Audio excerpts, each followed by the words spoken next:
I understand that setting goals is an important part of the behaviour change process, but I'm starting to see that how we arrive at these goals can significantly impact our likelihood of achieving them. This is a truth the world of healthcare is starting to wake up to.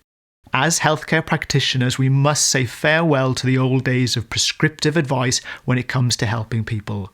In this video, I'll explain how we can all increase the likelihood of reaching our goals when it comes to improving our health. Hello, I'm Rob. I'm a registered dietitian specialising in chronic conditions.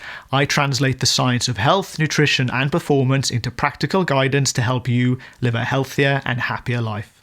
Not that long ago, our medical model put the healthcare practitioner at its centre. As the authority on the matter, we would tell patients what to do, based entirely on the condition we were trying to treat.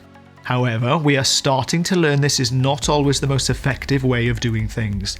A patient-first approach puts you at the centre of this model. We will work collaboratively with you by recognising your autonomy, individuality, and the myriad of factors that may influence your decisions. In practice, this means giving you options, explaining the benefits of each option and respecting your decision, even if it may not be one we would make for ourselves.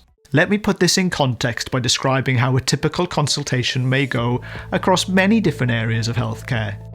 First, we will check the reason for your consultation and your understanding of it. For example, you may have had a test that indicates your cholesterol or blood glucose is high. Following this, we would explore your current behaviours and habits that may be relevant to the condition. We may ask what you feel you could change to improve this. If you were unsure, you could be provided with examples. Finally, we would finish the consultation by setting specific and clear goals for you to achieve, with the aim of reviewing these at your next appointment. This method is certainly better than the old prescriptive approach of being told what to do. However, to elicit lasting and meaningful change, it is still missing one key element. We have presumed you are ready to make changes simply because of the result of a test. I do not believe this is an optimal framework for helping people. I would compare this to building a house on poor foundations. It may look like we have a sturdy base on first inspection, but once we start to add other layers, the foundations may start to subside, bringing down the whole house. Why is this? This reason for change is often based on negative emotions, such as the fear that, if I don't change, my health may suffer further. The issue here is twofold.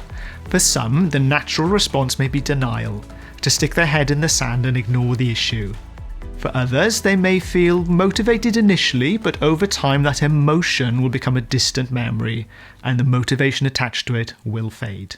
So what's the alternative? How do we elicit a desire for change that will keep burning bright for many years to come?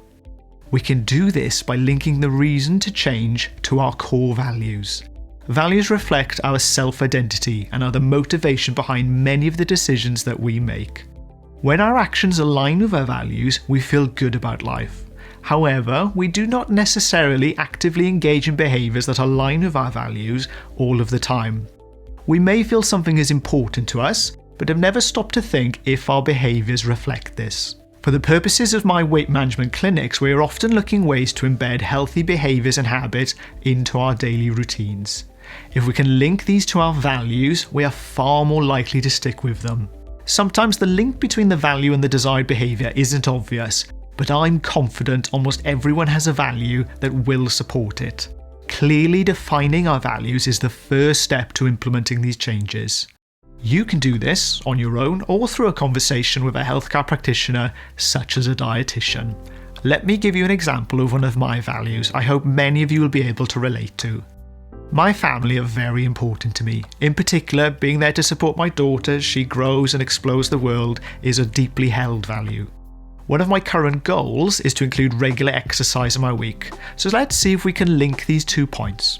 By exploring this in a little more detail, we can easily see that including regular exercise is going to help me stay fit and healthy, meaning I'm better able to play with and look after my daughter for many years to come. By clearly defining this link, I've given myself a really powerful reason to work towards this goal. If you are looking to enact behaviour change, for health reasons or any other, I would encourage you to first spend some time identifying what your values are. Ask yourself, What are some of the most important things in life for me?